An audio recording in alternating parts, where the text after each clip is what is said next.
एक दिन की बात है। घर के अंदर का माहौल बहुत ही सनसनीखेज था। बादलों का तपन, हवा की गर्मी और अंधेरे की छांव ने घर को एक खौफनाक जगह बना दिया था। दादी जी, जो कि हमेशा बच्चों को कहानियां सुनाती थी, उनकी आंखों में एक खौफनाक अंधेरे की रोशनी में चमकती हुई दिखाई देती थी। दादी जी ने अपने पोतों और पोतियों को बैठाकर कहा, बच्चों, आज मैं तुम्हें एक खौफनाक कहानी सुनाऊंगी। ये वाकई हुआ था या कि अफसाना, तुम खुद समझ जाओगे।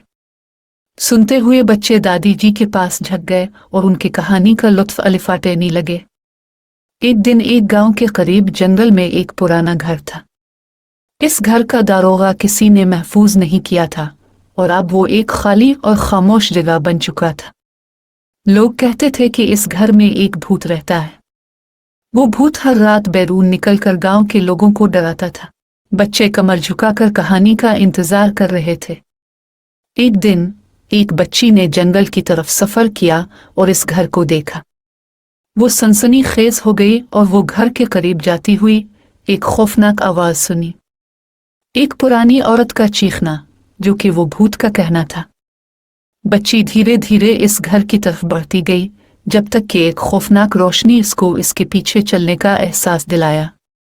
दादी जी की आवाज में खौफनाक थर्राट थी, जो बच्चों की हिम्मत को दबा देती थी। उसने देखा कि घर के अंदर कुछ आग रोशनी हो रही है और वो घर की चौखट के करीब पहुंच गई।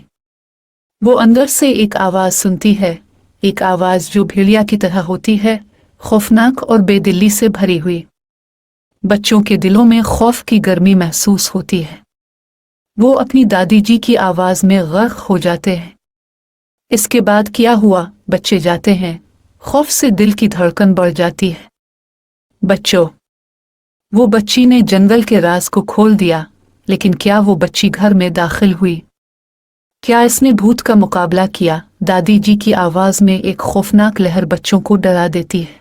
दादी जी, क्या वो बच्ची बच गई? बच्चों की आवाजें थर्राने लगी हैं। बच्चों, अब तो मैं कहानी खत्म करती हूँ। बहुत हो गया डराना, अब आराम करो और ख्वाबों में खुश रहो, दादी जी ने मुस्कुराकर कहा। लेकिन बच्चों की आंखों में अब भी इस खौफनाक कहानी की गोहर बनी हुई थी, जो वो सुन चुके थे।